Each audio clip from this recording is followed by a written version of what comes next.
नमस्कार दोस्तों, welcome to our channel SM physics. Myself Suman. आज हम पढ़ेंगे वर्क पावर एनर्जी का पार्ट 5। ये हमारा चौथा चैप्टर है नीट 2025 फिजिक्स सीरीज का। इसके प्रीवियस पार्ट में हमने पोटेंशियल एनर्जी स्टार्ट किया था, उसके इंट्रोडक्शन जाने थे, टाइप्स ऑफ पोटेंशियल एनर्जी जाना था। आज हम बाकी पोटेंशियल एनर्जी का जो रिमेनिंग पार्ट है उसको खत्म करेंगे। वर्क एनर्जी थ्योरम के बारे में पढ़ेंगे, उसके ऊपर क्वेश्चंस करेंगे, पीओक्यू भी करेंगे। बाकी conservation of energy and power next video में पढ़ेंगे। नेक्स्ट वीडियो में अपना ये चैप्टर खत्म हो जाएगा। तो चलिए आज का वीडियो शुरू करते हैं ग्रेविटेशनल पोटेंशियल एनर्जी से। तो पोटेंशियल एनर्जी क्या था? Energy of object acquired due to its position और कॉन्फ़िगरेशन। अपने पोजीशन या फिर कॉन्फ़िगरेशन के वजह से जो पोटेंशियल एनर्जी मिलता था उसे हम जो एनर्जी मिलता था हम उसे क्या बोलते थे? Potential energy. तो पोटेंशियल एनर्जी तीन तरह के थे, gravitational potential energy, electric potential energy, then electrostatic potential energy. इस चैप्टर में हम gravitational potential energy, electric potential energy पढ़ेंगे। बाकी इलेक्ट्रोस्टैटिक पोटेंशियल एनर्जी और इलेक्ट्रोस्टैटिक्स में हम पढ़ेंगे। तो आज स्टार्ट करेंगे ग्रेविटेशनल पोटेंशियल एनर्जी से। ग्रेविटेशनल पोटेंशियल एनर्जी क्या होता है? एक ऑब्जेक्ट अर्थ के सरफेस से कुछ हाइट पे है, तो अपने पोजीशन के वजह से उससे जो एनर्जी मिलेगी हम उसे बोलते हैं क्या? Gravitational potential energy. Gravitational potential energy of a body is associated to it due to its position above the surface of the earth. मतलब ऑब्जेक्ट का अपने पोजीशन के वजह से सरफेस ऑफ अर्थ से जितना हाइट पे है उसके वजह से उसके ऊपर एक एनर्जी है, उसको हम क्या बोलते हैं? Gravitational potential energy. ये जो एनर्जी एक्वायर करता है। अगर एक ऑब्जेक्ट है जिसका मास है m और अर्थ के सरफेस से h हाइट पे है, तो उसका हम ग्रेविटेशनल पोटेंशियल एनर्जी कैसे कैलकुलेट करेंगे? तो उसका हम पोटेंशियल एनर्जी ऐसे कैलकुलेट करेंगे कि mass into acceleration due to gravity into height, U equal to mgh। m क्या है? Mass of the object, g क्या है? Acceleration due to gravity, h क्या है? Height of the object, height of the object from earth surface. ठीक है, तो ये हमारा फॉर्मूला है किसके लिए? पोटेंशियल एनर्जी कैलकुलेट करने के लिए। किसका? Gravitational potential energy. ठीक है, तो इसके ऊपर कुछ क्वेश्चन करते हैं, फिर हम इलेक्ट्रिक पोटेंशियल एनर्जी पढ़ेंगे। तो चलिए कुछ क्वेश्चन करते हैं इसके ऊपर। Here comes question number 1. A stone of mass 0.4 kg is thrown vertically up with a speed of 20 meter per second. Find potential energy after half second. यहाँ पे एक स्टोन को ऊपर फेंका गया, कितने से? 20 मीटर पर सेकेंड से। इसका मास कितना है? 0.4 kg। अपने को निकालना क्या है? Potential energy. पोटेंशियल एनर्जी का फॉर्मूला क्या है? U equal to mass into acceleration due to gravity into height. यहाँ पे अपने पास मास है, acceleration due to gravity 10 metre पर सेकेंड स्क्वायर अपने को पता है। निकालना क्या है? यहाँ पे पहले हाइट निकालेंगे। तो हाइट का फॉर्मूला क्या है? H equal to UT minus half GT square. ठीक है, ऊपर की तरफ मोशन है, एक्सेलरेशन ड्यू टू ग्रेविटी नीचे की तरफ, इसलिए माइनस। तो यहाँ पे U कितना है? 20, टाइम कितना है? 1/2 minus half into acceleration due to gravity कितना है? 10, टाइम कितना है? 1/2 का स्क्वायर कितना गया? 1/4। ये कितना आ गया? ये आ गया अपना 10, ये आ गया 5, ये आ गया कितना? आ गया 1.25। तो यहाँ पे हाइट कितना आ गया? 8.75 मीटर। ये आ गया अपना हाइट। तो पोटेंशियल एनर्जी कैसे निकालेंगे? मास कितना है? 0.4 kg into acceleration due to gravity 10 into height कितना है? 8.75। तो कितना आ गया? 8 4 जा 32, 75 इंटू 4, ये आ गया 35 जूल। ये आ गया अपना पोटेंशियल एनर्जी। ठीक है, मास पता था, इनिशियल वेलोसिटी पता था, वहां से हमने क्या निकाला? हाइट निकाला। फिर हाइट को पुट करके क्या निकाला? Potential energy. Then next question करते हैं। Here comes question number 2. A car of 100 kg climbs up a hill 50 meter high. It then moves on a level road with 20 meter per second. Calculate the potential energy gained and total mechanical energy. Indirectly यहाँ पे अपने को kinetic energy भी निकालना पड़ेगा। क्यों? क्योंकि total mechanical energy निकालना है। पहले car climbs up a hill of 50 metre high. यहाँ पे पोटेंशियल एनर्जी क्या कितना होगा? पोटेंशियल एनर्जी गेन्ड कितना होगा, U equal to mgh, mass कितना है 100 kg, acceleration due to gravity 10 metre पर सेकंड स्क्वायर, हाइट कितना है 50 मीटर, तो कितना आ गया, ये आ गया 50,000 joule. Potential energy gained 50,000 joule. Kinetic energy क्या होगा, ये जो प्लेन रोड पे लेवल रोड पे जाएगा 20 मीटर पर सेकेंड से, तब काइनेटिक एनर्जी क्या होगा इसका, kinetic energy equal to half mv square, half mass कितना है 100 kg, वेलोसिटी कितना है 20 मीटर पर सेकेंड स्क्वायर, इसका स्क्वायर, तो ये कितना आ गया, ये आ गया 400, तो ये 200, तो ये आ गया 20,000 joule. Potential energy 50,000 joule, kinetic energy 20,000 joule, तो टोटल मैकेनिकल एनर्जी क्या हो जाएगा, टोटल मैकेनिकल एनर्जी कितना होगा,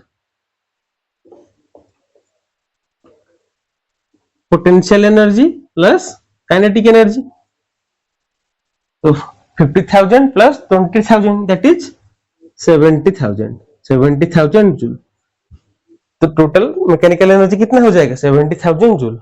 अभी हम इलास्टिक पोटेंशियल एनर्जी के बारे में पढ़ते हैं, ठीक है।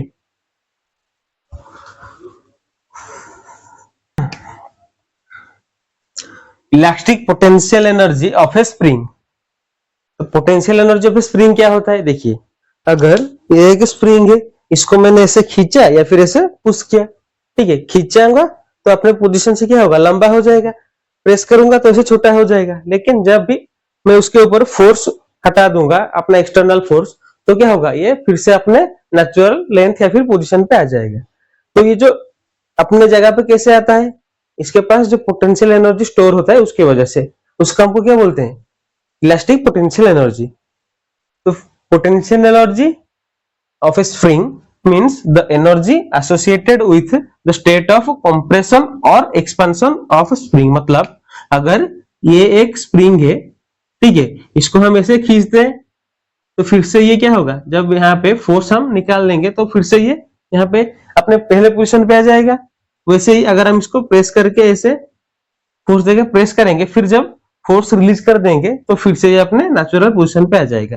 तो इसके पास जो एनर्जी स्टोर होकर रहता है, जिसके वजह से अपने नेचुरल पोजीशन पे आता है, उसको हम क्या बोलते हैं, पोटेंशियल एनर्जी। कौन सा potential energy, elastic potential energy of a spring. इसको हम कैलकुलेट कैसे करते हैं, U equal to half k x square, ऐसे हम कैलकुलेट करते हैं किसको, पोटेंशियल एनर्जी ऑफ स्प्रिंग। इसको हम यहाँ पे K क्या है, K है स्प्रिंग कांस्टेंट, ठीक है, K यहाँ पे क्या है, स्प्रिंग कांस्टेंट। X क्या है, जितना लेंथ अपने पोजीशन से ये डिस्प्लेस हुआ है, ठीक है। एक और पॉइंट है, natural length of a spring indicates the reference point where potential energy of the spring is zero, मतलब ये जो इसका नेचुरल लेंथ है, ये क्या अपने को क्या डिनोट कर रहा है कि यहाँ पे स्प्रिंग का पोटेंशियल एनर्जी कितना है, जीरो है। जब हम इसको खींचेंगे या फिर पुश करेंगे तब इसके पास जो पोटेंशियल एनर्जी जनरेट होगा, उसके वजह से ये अपने नेचुरल लेंथ पे आ जाएगा, अपने नेचुरल पोजीशन पे उसके पास पोटेंशियल एनर्जी क्या है, जीरो है। अभी हम इसके ऊपर कुछ क्वेश्चन करते हैं।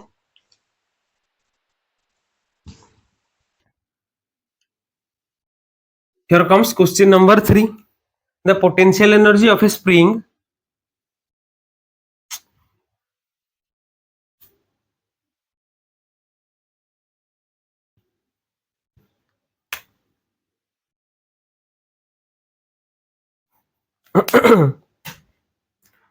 Here comes question number 3. The potential energy of a spring when stretched through a distance x is 10 joule. What is the amount of work done on the same spring to stretch it through an additional distance x? यहाँ पे work down निकालना है। Work down कैसे निकलेगा, final potential energy minus initial potential energy. तो पहले potential energy क्या था, जब x लेंथ से खींचा जा रहा था तब पोटेंशियल एनर्जी क्या था, half k x square equal to 10 joule था, गिवन है, ठीक है। जब एडिशनल एक्स डिस्टेंस बढ़ा, मतलब यहाँ पे 2x हो गया, तब पोटेंशियल एनर्जी क्या हो जाएगा, U dash equal to half k into 2x का स्क्वायर, दैट इज हाफ के 4x स्क्वायर, और 4 into half k x square. Half k x square क्या था? 10 जूल। तो 4 इंटू 10 जूल कितना आ गया? 40 जूल। क्या आ गया अपना? चेंज होने के बाद पोटेंशियल एनर्जी। तो वर्क डन कितना हो गया? Work done equal to final minus initial potential energy, that is 40 joule minus 10 joule, that is 30 joule. ये आ गया अपना वर्क डन। ठीक है, देन नेक्स्ट क्वेश्चन करते हैं। Question number 4, in stretching a spring by 2 centimeter, energy stored is given by u, then stretching by 10 centimeter, energy stored will be। यहाँ पे पहले 2 सेंटीमीटर जब स्ट्रेच किया गया तब कितना पोटेंशियल एनर्जी स्टोर था? u। जब 10 सेंटीमीटर खींचा जाएगा तब कितना एनर्जी स्टोर होगा, वो उसको आप निकालना है। ठीक है, तो पहले 2 सेंटीमीटर था, फिर बढ़ के कितना हुआ? 10 सेंटीमीटर। तो 2 कितना बढ़ा तब 10 सेंटीमीटर हुआ? 5 टाइम्स। नॉर्मल यहाँ पे कंपैरिजन करके हम आंसर निकालेंगे। पोटेंशियल एनर्जी का फॉर्मूला क्या है? U equal to half k x square. ठीक है, तो potential energy directly proportional to length, कितना खींचा गया उससे डायरेक्टली प्रोपोर्शनल उसके स्क्वायर से। तो यहाँ पे कितना टाइम बढ़ा? 5 टाइम्स। तो यहाँ पे U डायरेक्टली प्रोपोर्शनल टू 5 का स्क्वायर। ठीक है, कितना आ गया? That is 25। कितना? 5 का स्क्वायर कितना आ गया? 25। तो जब 2 सेंटीमीटर खींचा था तब पोटेंशियल एनर्जी कितना था? Q। जब 10 सेंटीमीटर खींचा जाएगा तब पोटेंशियल एनर्जी कितना हो जाएगा? 25 U। ठीक है, अभी हम चेंज इन पोटेंशियल एनर्जी के बारे में जानते हैं, जिसका क्वेश्चन ऑलरेडी हम नंबर 3 में कर चुके हैं। तो क्वेश्चन नंबर 3 हमने किया, वहां पे change in potential energy equal to work, उसके बारे में हम पढ़ते हैं। उसको पहले ही क्वेश्चन कर दिया, उसको पढ़ते हैं। और चेंज इन पोटेंशियल एनर्जी, देखिए पोटेंशियल एनर्जी हमेशा कंजर्वेटिव फोर्स फील्ड के लिए ही कंसीडर किया जाता है, नॉन कंजर्वेटिव के लिए कंसीडर नहीं किया जाता है। कंजर्वेटिव फोर्स फील्ड क्या है? हमने वर्क डन में पढ़ा था। कंजर्वेटिव फोर्स क्या है? जब एक फोर्स लगता है ऑब्जेक्ट को मूव करने के लिए, वहां पे work done initial and final position पे ही सिर्फ डिपेंड करता है, पाथ पे डिपेंड नहीं करता।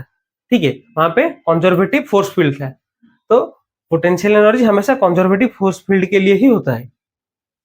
तो change in potential energy of a system corresponding to a conservative internal force is given by, हम इसको कैसे रिप्रेजेंट करेंगे चेंज इन पोटेंशियल एनर्जी को? du equal to minus F dot d x और माइनस डी डब्ल्यू। ठीक है, तो work done, change in potential energy and work done के बीच में ये रिलेशन। ठीक है, यहां से हम फोर्स को ऐसे भी निकाल सकते हैं। कंजर्वेटिव फोर्स यहां से कैसे निकलेगा? F equal to minus d U upon d x.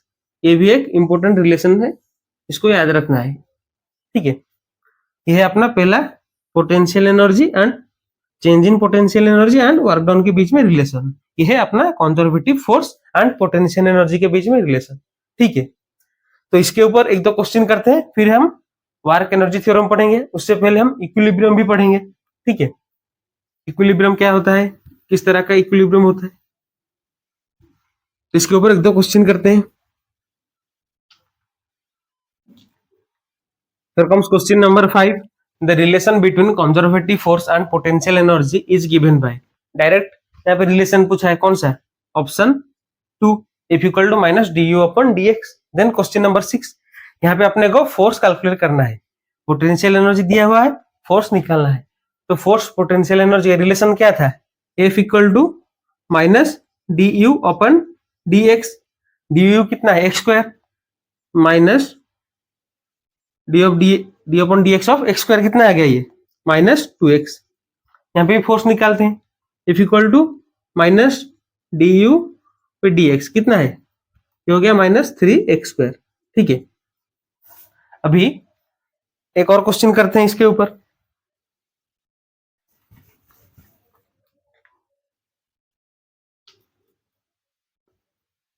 Equilibrium, देखिए नेक्स्ट क्वेश्चन करने से पहले हम इक्विलिब्रियम के बारे में जान लेते हैं, फिर क्वेश्चन करेंगे। If a large number of forces act on a system or an object simultaneously in such a way that the resultant force on it is zero, then it is said to be in translation equilibrium. इसका मतलब क्या है? अगर एक object या फिर एक system में बहुत सारे फोर्स एक्ट कर रहे हैं और सबका नेट फोर्स कितना है? जीरो है और समेशन जीरो है, वहां पे हम उस फील्ड को क्या बोलते हैं? इक्विलिब्रियम. ठीक है, इसका मतलब क्या है? Summation F equal to zero. Total जितना भी फोर्स वहां पे आप एक्ट कर रहा है सबका सम कितना हो जाएगा? जीरो हो जाएगा. नेट फोर्स जीरो हो जाएगा वहां पे. देन नेक्स्ट पॉइंट क्या है? If forces acting on it are conservative and it is in equilibrium, then equilibrium पे क्या होता है? नेट फोर्स जीरो होता है. तो फोर्स का पोटेंशियल एनर्जी के साथ रिलेशन क्या था? F equal to minus d U upon d x. तो वहां पे फोर्स जीरो हो जाएगा तो minus d U upon d x कितना हो जाएगा? जीरो हो जाएगा. तो इक्विलिब्रियम तीन तरह के होते हैं: stable equilibrium, unstable equilibrium, then neutral equilibrium. Stable equilibrium क्या है? First, stable equilibrium. Stable equilibrium में जब हम एक चीज को अपने पोजीशन से हटाते हैं तो वह वापिस अपने पोजीशन पे आ जाएगा, उसको हम बोलते हैं स्टेबल इक्विलिब्रियम. उसके पास एक टेंडेंसी होगी अपने प्रीवियस पोजीशन में वापस आने के लिए, उसको हम स्टेबल इक्विलिब्रियम बोलेंगे. अनस्टेबल इक्विलिब्रियम, जब डिस्प्लेसमेंट होगी तो ऑब्जेक्ट उसी डायरेक्शन में चला जाएगा, अपने पोजीशन में वापस नहीं आएगा, वहां पे हम बोलते हैं unstable equilibrium. Then neutral equilibrium. Neutral equilibrium मतलब वो ना डिस्प्लेसमेंट के डायरेक्शन में जाएगा ना अपने पोजीशन में आ जाएगा, दोनों में कोई टेंडेंसी उसके पास नहीं होगी, वो न्यूट्रल रहेगा. तो स्टेबल इक्विलिब्रियम क्या होता है? टेंडेंसी टू कम बैक, अपने पोजीशन में वापस आएगा. Unstable equilibrium moves in direction of displacement, जिस डायरेक्शन में डिस्प्लेसमेंट होगा उसी डायरेक्शन में वो मूव कर जाएगा. Then neutral equilibrium not have any of this tendency, ना अपने जगह पे वापस आएगा ना डिस्प्लेसमेंट के डायरेक्शन में जाएगा. ठीक है, अभी इसके ऊपर एक और क्वेश्चन करते हैं, उसके बाद हम वर्क एनर्जी थ्योरम के बारे में पढ़ेंगे. ठीक है,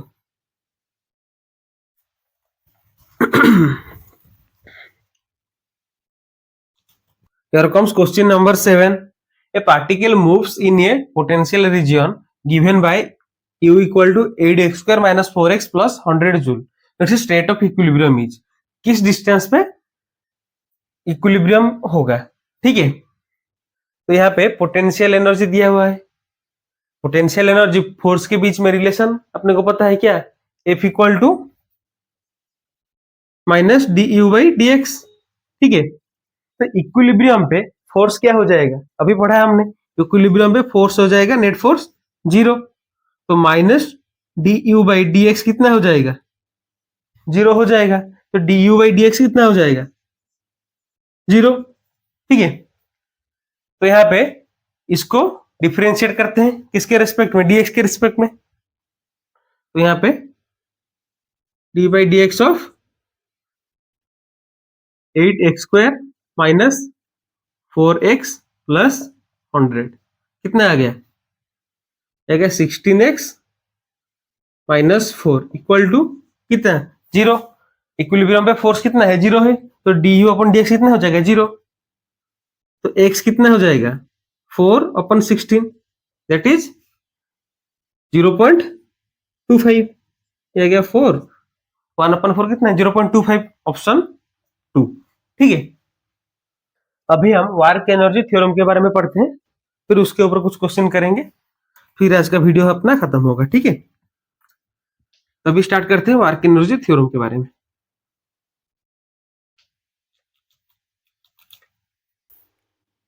work energy theorem. Work energy theorem क्या बोलता है? The theorem states that work done bye all forces, conservative और नॉन कंजर्वेटिव, एक्सटर्नल और इंटरनल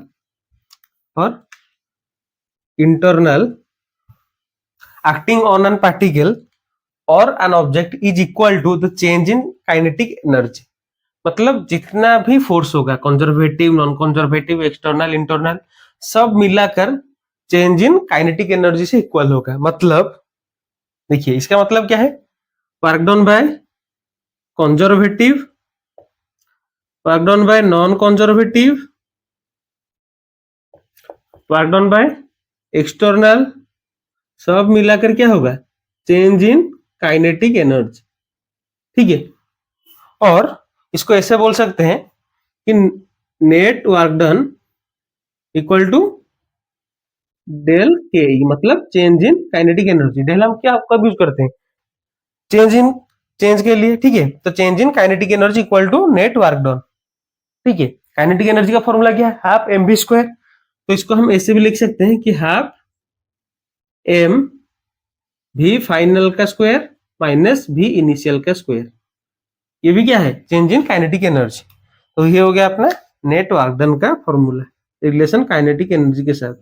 जितना भी वर्क डन होगा, conservative, non conservative, external, internal, जितने भी जिस तरह के फोर्स हैं, सब मिला के जितना वर्क डन होगा वो चेंज इन काइनेटिक एनर्जी से होगा, ठीक है।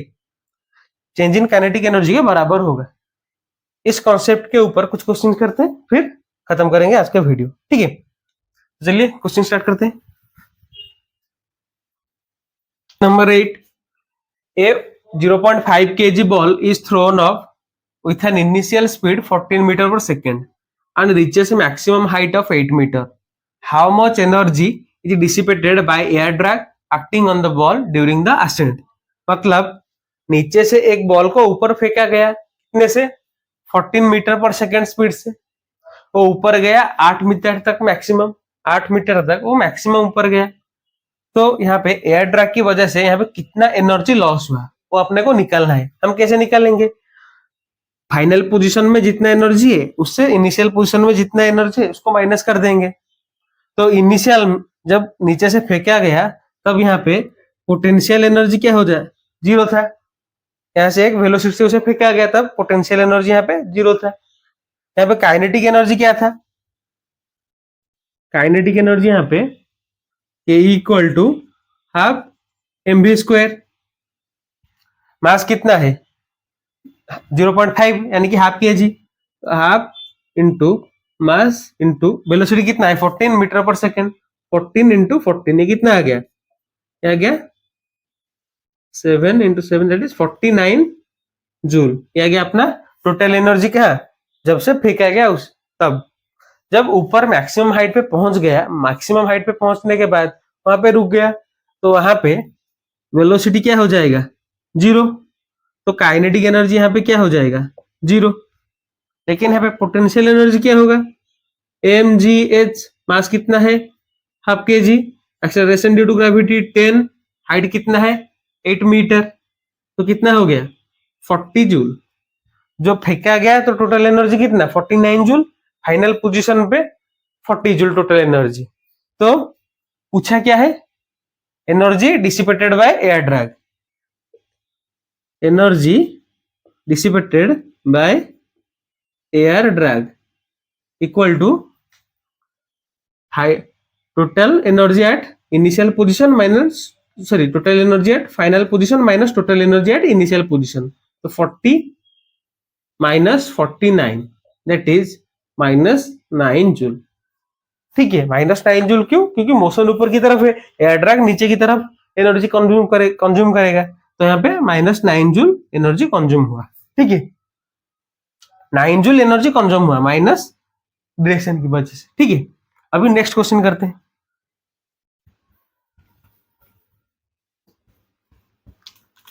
Here comes question number 9. A body of mass 1 kg is thrown upward with a velocity 20 meter per second. It momentarily comes to rest after attaining a height of 18 meter. How much energy is lost due to air friction? पिछले वाले question की तरह है। यहाँ पे इसका wait कितना है? 1 kg। जब ऊपर फेंका जाएगा तो यहाँ पे पोटेंशियल एनर्जी क्या हो जाएगा? जीरो। मोमेंट काइनेटिक एनर्जी कितना होगा? Kinetic energy half M we square. तो मास कितना है? 1 kg। वेलोसिटी कितने से फेंका गया? 20 मीटर पर सेकेंड से। उसका स्क्वायर कितना आ गया? 200 जूल। नीचे टोटल एनर्जी कितना आएगा? 200 जूल। ऊपर जब यहाँ पे पहुंच जाएगा तो काइनेटिक एनर्जी क्या होगा? जीरो, क्योंकि मैक्सिमम हाइट पे आ गया तो वेलोसिटी यहाँ पे जीरो हो जाएगा, तो काइनेटिक एनर्जी भी जीरो हो जाएगा। पोटेंशियल एनर्जी क्या होगा? M G H. मास कितना है? 1। Acceleration due to gravity 10। Height कितना है? 18 मीटर। 18 मीटर पे जाके रुकेगा, लिखा है क्वेश्चन में। तो कितना आ गया? 180 जूल, ठीक है। तो नीचे टोटल एनर्जी 200 जूल, ऊपर टोटल एनर्जी 180 जूल। तो energy lost by air friction कितना है, एयर फ्रिक्शन की वजह से कितना एनर्जी लॉस हुआ, 180 minus 200 that is -20 joule. Minus क्यों, क्योंकि ऑपोजिट में, ठीक है। तो यहाँ पे माइनस के बिना दिया हुआ है आंसर ऑप्शन डी, ठीक है। माइनस आपके डायरेक्शन के लिए। तो यहाँ पे खत्म करते हैं इस वीडियो को, बाकी नेक्स्ट वीडियो में हम कंजर्वेशन ऑफ एनर्जी के बारे में पढ़ेंगे, देन पावर के बारे में पढ़ेंगे, उसके ऊपर क्वेश्चंस करेंगे, पीआईक्यू करेंगे, वर्क एनर्जी का जो क्वेश्चन रह गया है वो सब भी उस वीडियो में खत्म करेंगे, ठीक है। तो यहाँ पे खत्म करते हैं इस वीडियो को। Thanks for watching, thank you.